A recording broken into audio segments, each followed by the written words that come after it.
Les habla Juan Ramón Báez de Finanza en la Práctica. Hoy vamos a hacer una transmisión un poco más larga, ya que vamos a tratar el tema de capital de trabajo. Es decir, finanza en la práctica en la administración del capital de trabajo. Vamos a ir parte por parte hasta que se tenga una idea bien definida de lo que es este tema. Aquí un anónimo habla de que el principal capital de los negocios es lo que mantiene a diario en la operación. O sea, una empresa tiene capital si se mantiene funcionando en el día a día. De ahí entonces pasamos a desarrollar este tema muy importante que es las finanzas desde el punto de vista práctica en la administración del capital de trabajo. Bueno, hay que recordar que el capital de trabajo, como vemos acá, viene a ser, básicamente se compone de la inversión de una empresa en el corto plazo y su financiamiento también en el corto plazo. De ahí que técnicamente el capital de trabajo tiene dos componentes muy importantes, lo que se llaman activos circulantes y el pasivo circulante o a corto plazo.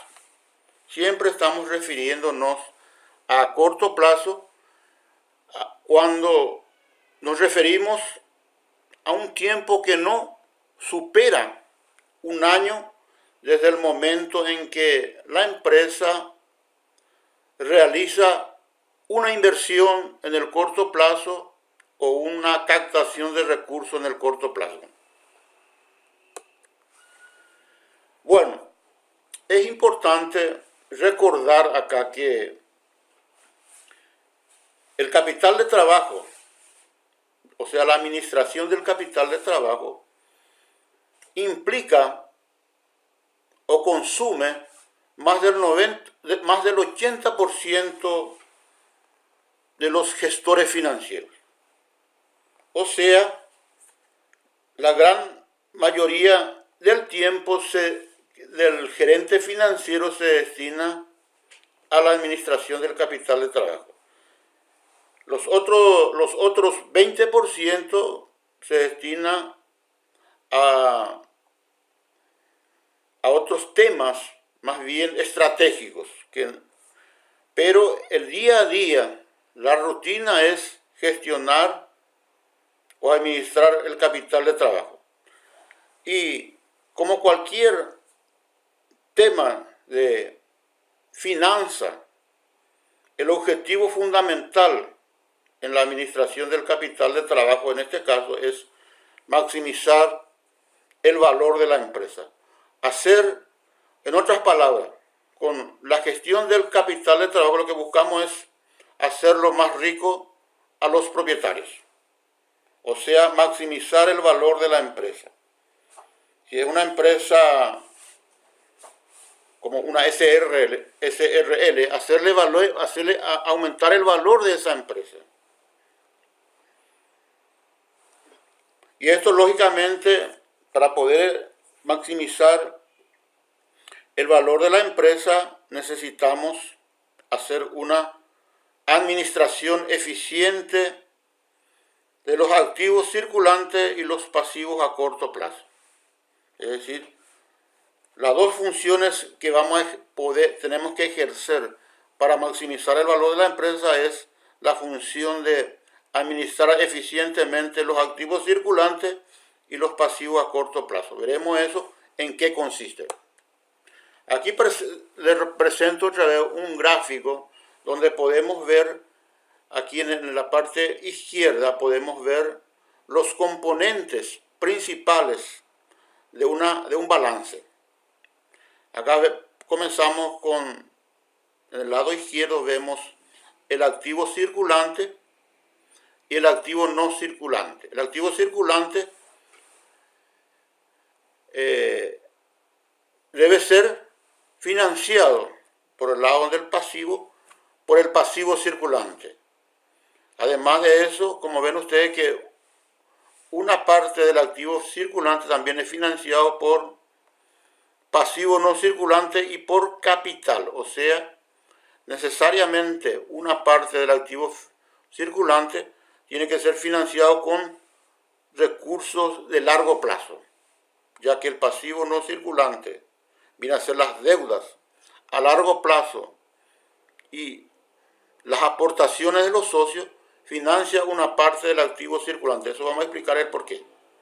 Y aquí podemos ver lo que es un capital de trabajo. O sea, el activo circulante menos el pasivo circulante es igual al capital de trabajo neto. O sea, una denominación que se le da también al capital de trabajo. Aquí tenemos que es el capital de trabajo neto, que sería la diferencia entre el activo y el pasivo circulante. Y como mencionábamos, esa parte que falta del pasivo circulante para cubrir el activo circulante es financiado con deuda de largo plazo y capital, o sea, por recursos permanentes. Bueno, hay otros conceptos sobre capital de trabajo. Por ejemplo, se lo define como los recursos destinados a cubrir el costo de operación diaria, es decir, los recursos necesarios para poder operar. Es decir, para que la empresa opere día a día, entonces necesita de capital de trabajo. También podemos definirlo como la proporción de los activos circulantes financiados con pasivos circulantes. Lo que vimos anteriormente.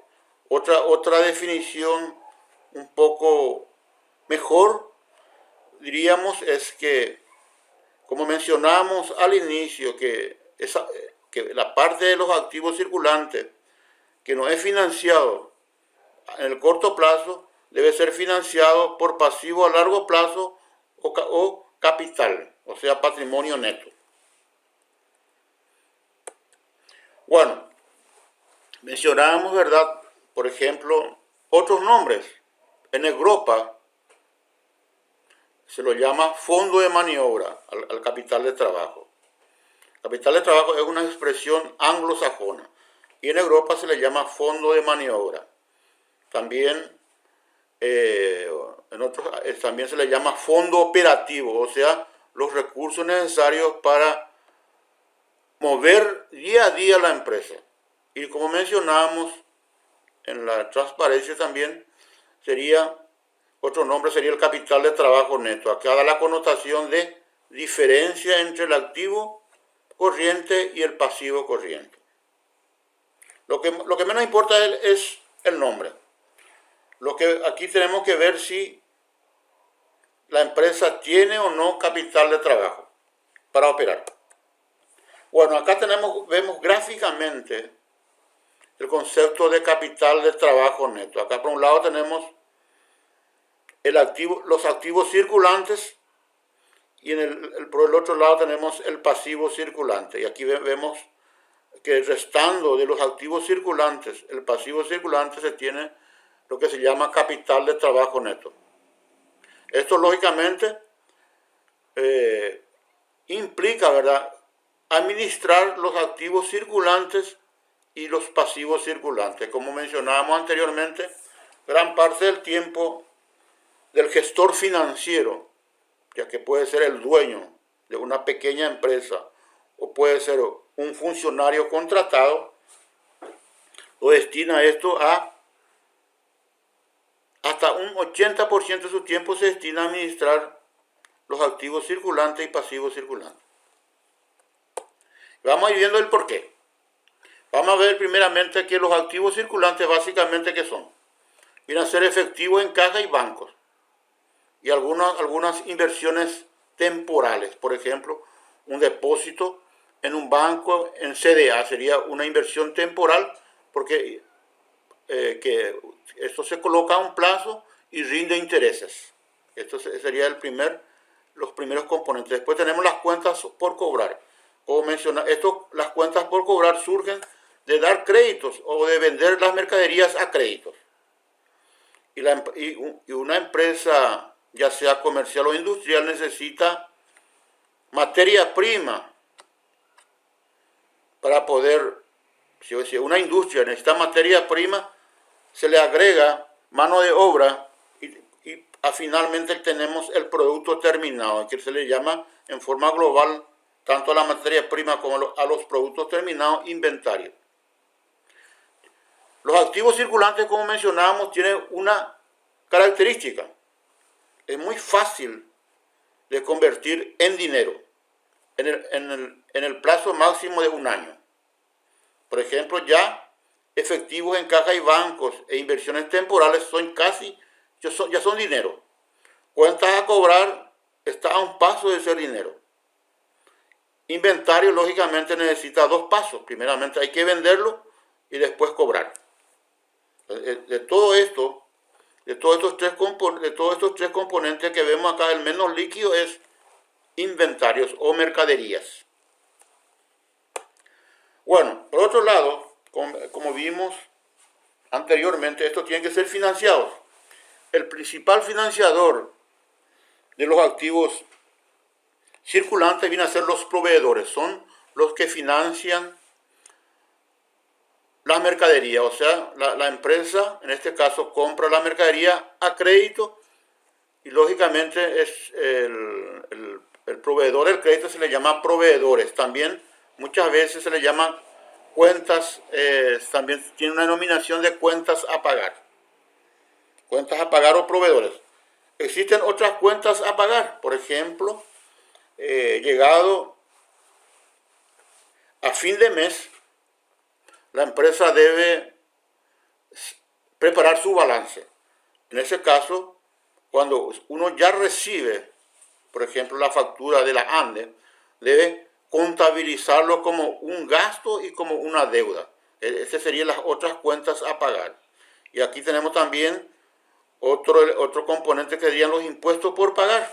O sea, lo que le estamos debiendo al fisco y que se tiene que pagar en un cortísimo plazo. También acá podríamos tener el aporte patronal al IPS. Eso se debe pagar los primeros 15 días del mes siguiente. Después, no olvidemos acá que existen las deudas bancarias o financieras. Nuestra empresa se puede endeudar con un banco o con una financiera y a un plazo que no supera un año. Entonces también forma parte del pasivo a corto plazo, pasivo circulante. Y su característica es que deben pagarse en el plazo máximo de un año. Bueno, cuando administramos el capital de trabajo es importantísimo, como vimos anteriormente, administrar eficientemente los activos circulantes y los pasivos a corto plazo.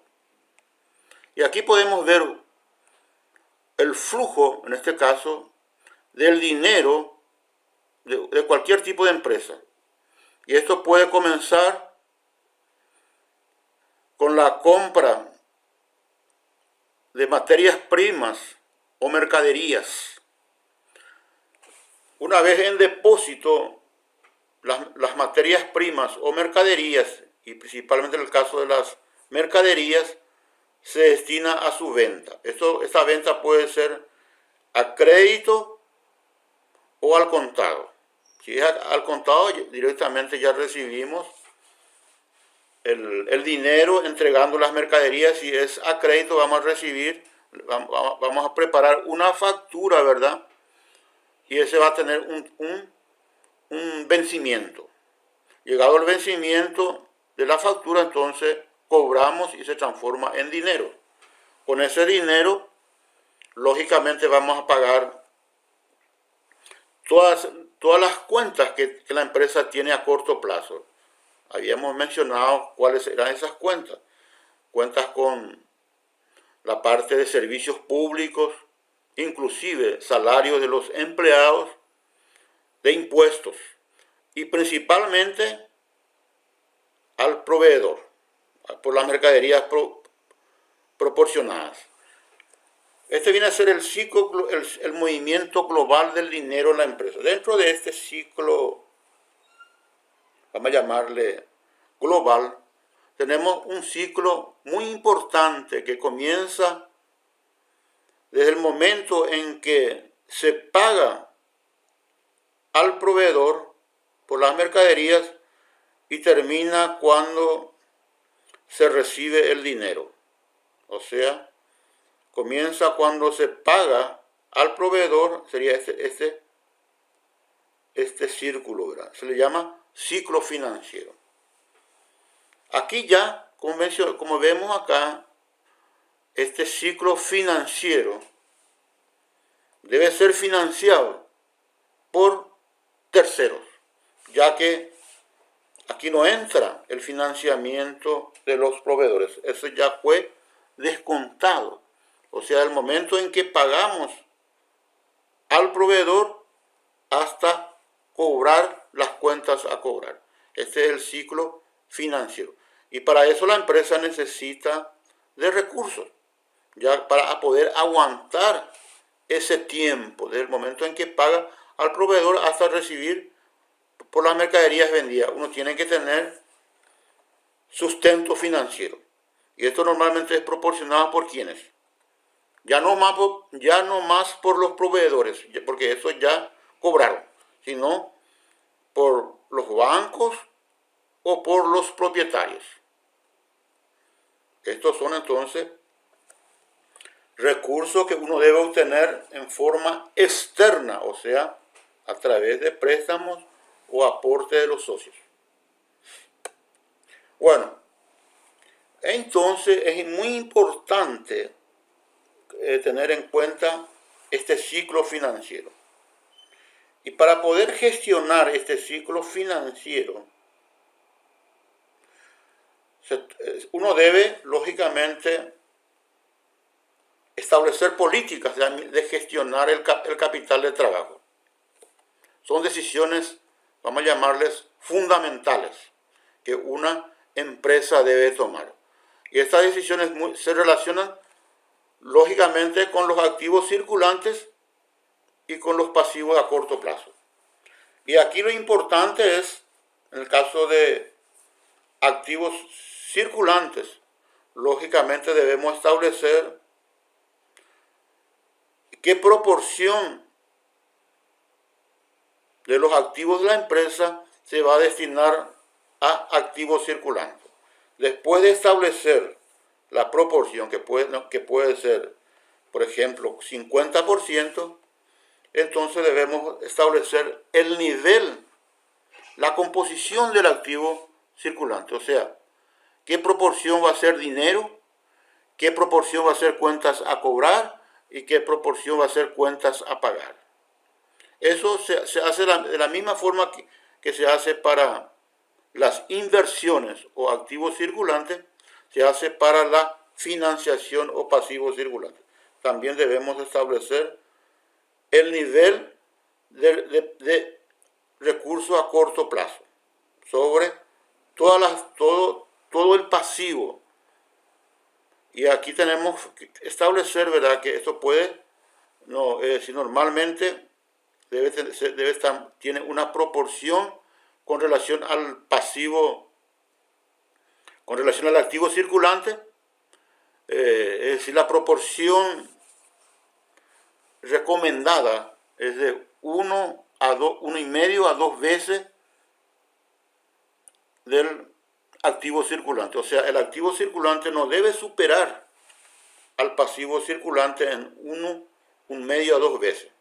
Eso tiene una explicación, ya que una empresa seria debe pagar sus cuentas, pero los activos que básicamente están en cuentas a cobrar y mercaderías, no sabemos en qué momento vamos a transformar en dinero. No existe una certeza. Está ahí y depende de la voluntad, en este caso, de nuestros clientes y la posibilidad de vender esas mercaderías. Entonces, no hay una certeza. Sin embargo, por el lado del pasivo a corto plazo hay certeza. Hay un plazo a pagar a los proveedores, hay un momento un límite para pagar los servicios públicos y un plazo para pagar las cuentas a los bancos.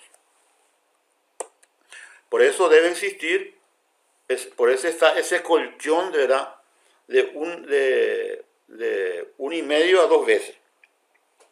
O sea, necesitamos mantener al menos el doble del pasivo circulante en el activo circulante. O sea, debemos tener recursos que podemos convertir en dinero que supera hasta 2 veces, ¿verdad?, las deudas a corto plazo.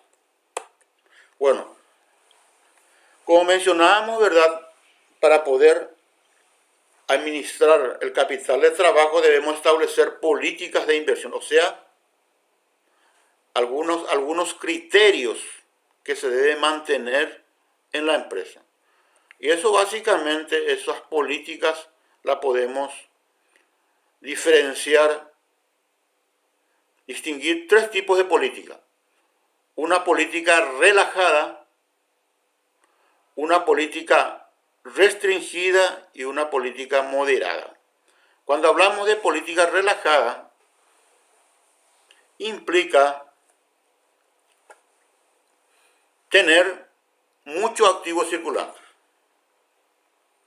Esto lógicamente, cuando más activos circulantes la empresa tiene, va a tener menos riesgo de ser insolvente, ya que va a existir suficiente mercadería que se pueda vender, suficiente dinero que uno puede disponer, inclusive cuentas a cobrar, a recibir. Entonces, hay una política relajada que tiene, por un lado, un riesgo bajo, pero si nosotros tenemos más de lo necesario de activos circulantes, lógicamente vamos a perder rentabilidad.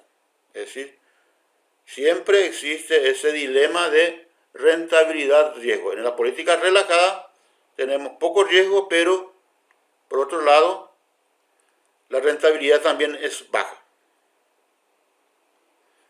Repito de nuevo, en una política relajada tenemos riesgo bajo con rentabilidad baja. Tenemos la política restringida, donde establecemos la menor cantidad posible de activos circulantes o capital de trabajo. O sea, vamos a dejar lo mínimo de dinero, vamos a tener pocas cuentas a cobrar y pocas mercaderías, ¿verdad? Lógicamente, esto va a aumentar el riesgo de la insolvencia, ya que tenemos poco dinero, tenemos pocas cuentas a cobrar y pocas mercaderías a vender. Pero por otro lado, vamos a tener un riesgo alto, ¿verdad? Pero por otro lado vamos a tener una rentabilidad mayor. Y la política, la intermedia, ¿verdad?, sería una política moderada, en donde vamos a equilibrar la rentabilidad con el riesgo. Vamos a mirar estos gráficos. Acá tenemos una política relajada. Aquí estamos viendo el activo circulante que representa el 50% y el pasivo circulante el 30%. Tenemos muchos activos circulantes, más de 1,5 a 2 veces. Entonces podemos pagar tranquilamente nuestras deudas de corto plazo, ¿verdad? Es decir, convertimos cuentas a cobrar en dinero, vendemos las mercaderías y con la disponibilidad que tenemos, entonces podemos pagar tranquilamente a los que proporcionan recursos de corto plazo, una política relajada. Como mencionábamos, el riesgo es bajo, el riesgo de insolvencia es bajo, pero también el hecho de tener muchas mercaderías o muchos activos circulantes afecta la rentabilidad de la empresa. Entonces la política relajada podemos resumir en estos 3 puntos: mantenimiento de saldos fuertes en efectivo e inversiones temporales, concesión de términos de créditos liberales, o sea, vamos a tener muchas cuentas a cobrar y vamos a tener muchas mercaderías en inventario. Por otro lado, el otro extremo sería la política restrictiva, ¿verdad? Aquí estamos viendo, inclusive, que tenemos poquísimos activos circulantes, inclusive menos que el pasivo circulante. Lógicamente, esto va a implicar en una mayor posibilidad de insolvencia. Se no puede pagar a los acreedores de corto plazo. Pero por el hecho de tener poco activo circulante, vamos a tener mayor rentabilidad. O sea, acá mayor riesgo y mayor rentabilidad. Siempre ese dilema, ¿verdad? Mayor riesgo por el hecho de tener pocos activos circulantes y mayor rentabilidad. Bueno, esto sería entonces la explicación, ¿verdad?, resumida de la política restrictiva. Vamos a mantener saldos bajos en efectivo. Vamos a restringir el crédito, o sea, vamos a tener pocas cuentas a cobrar y mantener en inventario la menor cantidad posible de mercaderías. Esto, como mencionábamos, va a implicar en mayor riesgo, pero también, por otro lado, va a tener como consecuencia una mayor rentabilidad. Bueno, pasamos ahora a trabajar sobre las políticas de financiamiento del capital de trabajo. Ahí, lógicamente, tenemos también 3 políticas. La primera política de financiamiento es el enfoque de acoplamiento, o sea, tratar de hacer coincidir los vencimientos de las cuentas a pagar con los vencimientos de las cuentas a cobrar. O sea, ¿qué significa esto? Cobrar a los clientes y con esa plata pagar a las cuentas a pagar. El otro extremo sería el enfoque agresivo. Esto implica utilizar mucho financiamiento de corto plazo. Y eso, como mencionamos, conlleva el hecho de que cuando tenemos mucho financiamiento de corto plazo, en una economía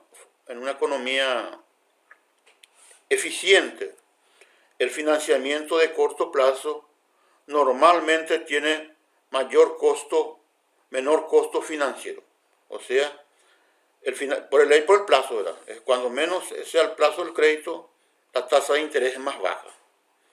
Por otro lado, tenemos que los créditos de largo plazo, por esa razón, tienen mayor tasa de interés. Bueno, eso es una economía eficiente, ¿verdad? Es decir, los créditos de corto plazo, por un lado, tienen baja tasa de interés y eso va a tener como consecuencia que invertir esos recursos va a producir mayor rendimiento. Los préstamos de largo plazo van a tener mayor tasa de interés, o sea, menor rendimiento, pero por otro lado no olvidemos el riesgo. El financiamiento de corto plazo tiene mayor riesgo, ya que el vencimiento es menor y el financiamiento a largo plazo tiene menor riesgo por el vencimiento. Bueno, en el medio entonces tenemos el enfoque conservador, en donde se trata de utilizar recursos, se trata de utilizar financiamiento a largo plazo y el financiamiento a corto plazo en una proporción adecuada, de tal forma a hacer que,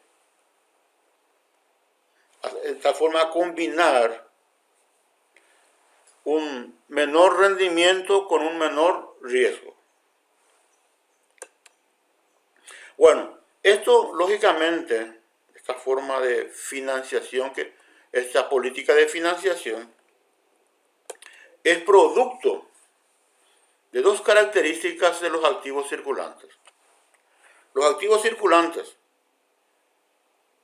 por increíble que parezca, ¿verdad?, tienen una parte permanente. O sea, una empresa necesita mantener una cantidad mínima de dinero en caja.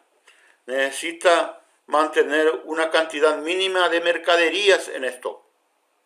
Y por otro lado también necesita mantener un monto mínimo de créditos.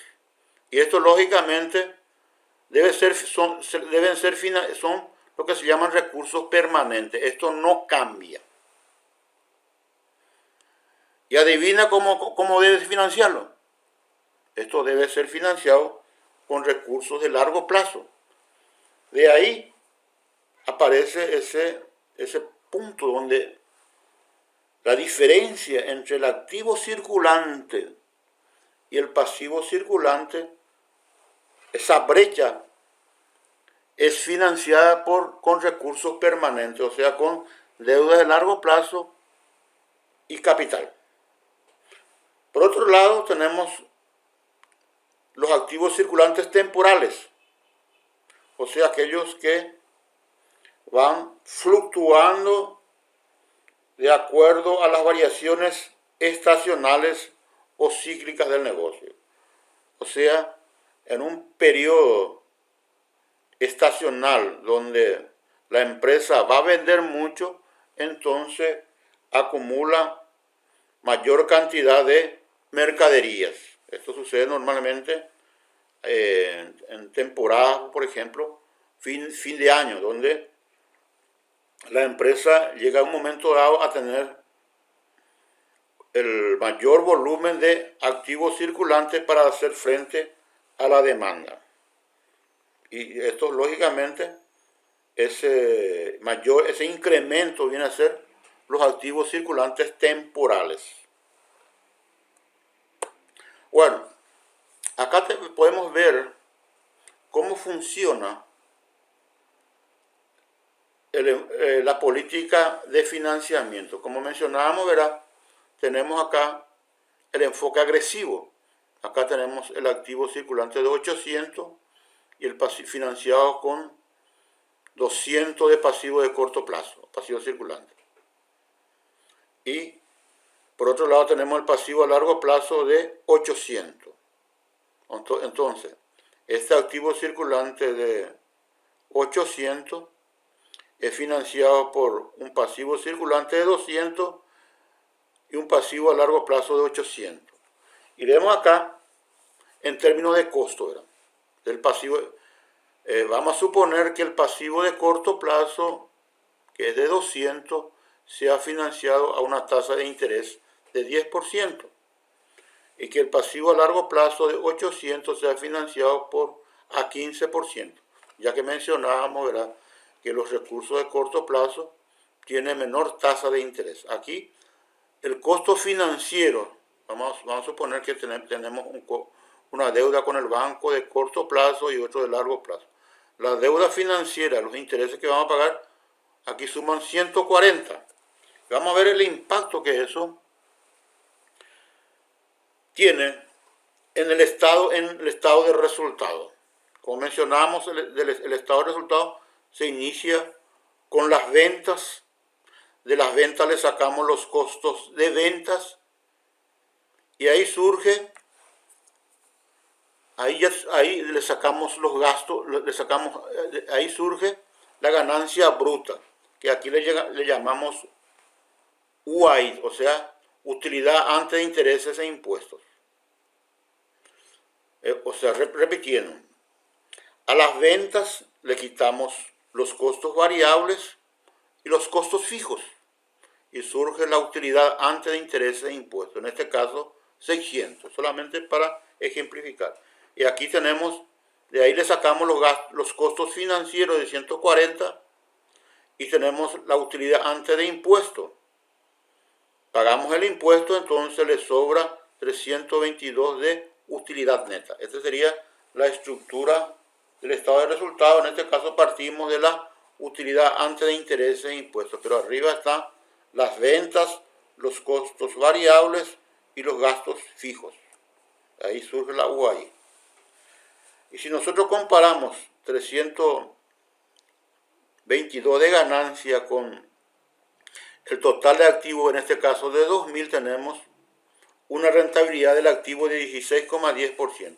Con este enfoque agresivo obtenemos una rentabilidad del activo de 16%, ya que estamos utilizando aquí una menor proporción, vamos a ver después, de deudas de largo plazo que tienen mayor costo.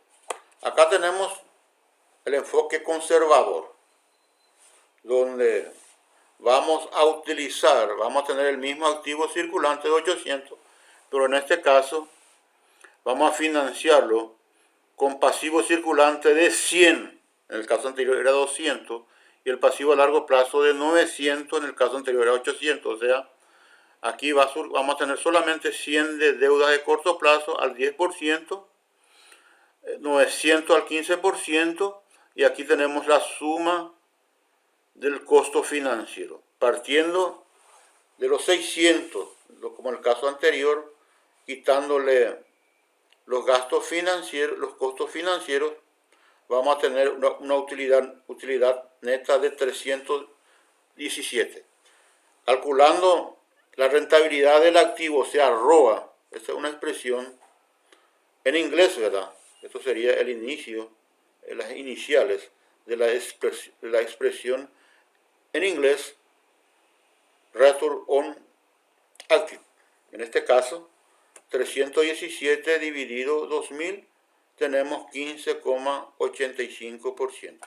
Vean acá, el hecho de utilizar una mayor proporción de deuda de largo plazo hace que la rentabilidad del activo sea menor, comparado con el anterior que era 16,10%. O sea, el enfoque conservador, por utilizar un mayor volumen de pasivo a largo plazo, entonces tiene como resultado una menor rentabilidad. Pero por otro lado, al tener más deuda de largo plazo, el riesgo también es menor, porque el vencimiento de esto es a largo plazo. O sea, siempre existe esa compensación entre riesgo y retorno. Repitiendo acá tenemos menor riesgo y menor rentabilidad o ganancia. En el caso anterior teníamos, al utilizar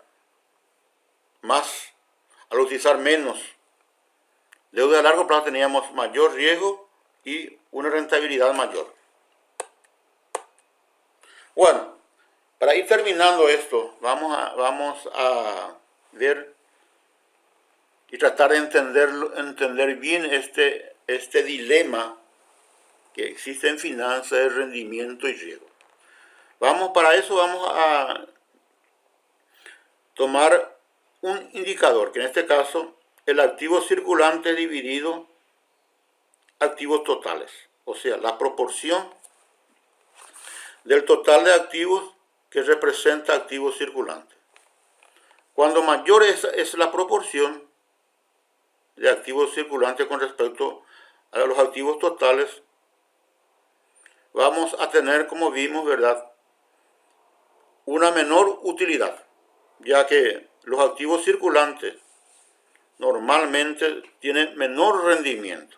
Lo ideal sería es no tener activos circulantes, ya que el que más rinde en una empresa viene a ser los activos fijos, son los que producen los bienes, o sea, ya que el activo circulante es un medio para poder alcanzar. Entonces, cuando menor es la proporción, o sea, cuando aumenta la proporción de activos circulantes, hay un impacto en las utilidades, que en este caso una disminución. Pero, por otro lado, al aumentar esta proporción vamos a tener también menor riesgos. O sea, vamos a tener más activos circulantes que se pueda convertir en dinero, y el pago del pasivo circulante entonces va a ser más fácil. O sea, como vemos acá, cuando hay un aumento en la proporción de activos circulantes en el activo total, entonces vamos a tener menor ganancia, pero por otro lado también vamos a tener menor riesgo. Por otro lado, si esta proporción de activos circulantes con respecto al activo total disminuye, el efecto es contrario. Vamos a tener más ganancias, ya que vamos a tener mayor proporción de activos más rentables, en este caso los activos fijos. Por otro lado, al tener menos proporción de activos circulantes en el total de activos, va a aumentar el riesgo, ya que vamos a tener lo justo para poder pagar a los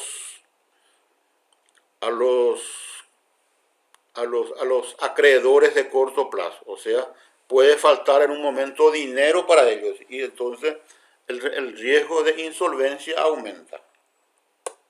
Bueno, vamos a ver aquí la otra cara. Aquí vamos a poner en evidencia el pasivo a corto plazo contra los activos totales.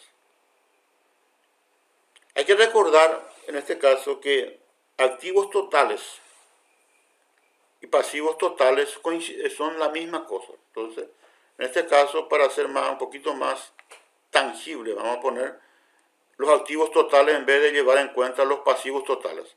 Los pasivos totales serían pasivo a corto plazo más pasivo a largo plazo más capital, que es igual a los activos totales.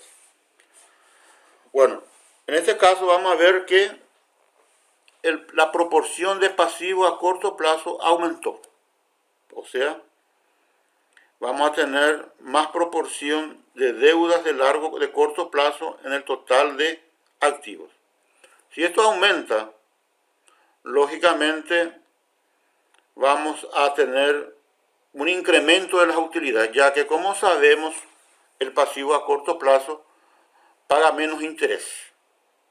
Por otro lado, cuando tenemos más pasivo a corto plazo, también nuestra deuda, la calidad de nuestra deuda empeora. O sea, vamos a tener deudas de corto plazo. En este caso, el riesgo va a aumentar. Por otro lado, la otra cara, cuando la proporción de pasivo a corto plazo contra activos totales disminuye, lógicamente las utilidades van a caer, ya que vamos a tener mayor proporción de deudas a largo plazo con mayor tasa de interés. Por otro lado, el riesgo también va a disminuir porque los vencimientos se van a alargar. Bueno, como mencionábamos, ¿verdad? El gerente financiero o el gestor financiero o el dueño de una pequeña empresa, gran parte de su tiempo lo destina a administrar el capital de trabajo. En trabajos realizados en distintas universidades se encontró que aproximadamente el 80% del tiempo se destina a la administración del capital de trabajo. Consecuentemente, ese gerente debe dedicar su tiempo para la parte de políticas de crédito, es decir, otorgar créditos y cobrar. se tiene que mantener los niveles óptimos de inventario, no tener demasiado inventario que tenga un efecto en la parte de rentabilidad, o muy poco inventario que pueda en un momento inclusive faltar mercaderías para vender. Por otro lado, también debe haber una proporción adecuada entre pasivos a corto plazo y los pasivos a largo plazo, ya que los pasivos a corto plazo, como vimos, ¿verdad?, normalmente tienen menor tasa de interés, pero por otro lado los plazos son mayores, los plazos son menores, que implica mayor riesgo financiero. Bueno, con esto entonces terminamos esta presentación sobre capital de trabajo. Resumiendo, ¿verdad?, como vimos en esta primera parte, tal vez este sería el gráfico más importante. Este gráfico, ¿verdad?, vemos que el activo circulante es financiado normalmente por el pasivo circulante, y la otra parte, esta parte que falta, es financiado por recursos permanentes. Y lo que se busca muchas veces en su administración es gestionar adecuadamente, mantener los niveles óptimos de activos circulantes y activos no circulantes, y también niveles óptimos de pasivo a corto plazo, pasivo a largo plazo y patrimonio neto, de tal forma que podamos gestionar adecuadamente ese dilema de rendimiento-riesgo. Y con eso nosotros vamos a poder, si nosotros manejamos bien ese dilema, podemos llegar a alcanzar o a obtener la meta principal de un gestor financiero, que es maximizar el valor de la empresa. Si ustedes quieren recibir esta transparencia, favor en los comentarios dejar su WhatsApp y nosotros le vamos a remitir sin demora este material, ya que, como ven ustedes, es un material muy bueno para tenerlo ahí guardado, para ir recordando varias veces, ya que, como mencionábamos, ¿verdad?, el 80% del tiempo que lleva a administrar, que lleva la gestión financiera, se destina al capital de trabajo. Y eso es una de las características fundamentales de las pequeñas y medias empresas, ya que las pequeñas y medias empresas normalmente están muy preocupadas por el capital de trabajo y por la rentabilidad. Gracias, señores.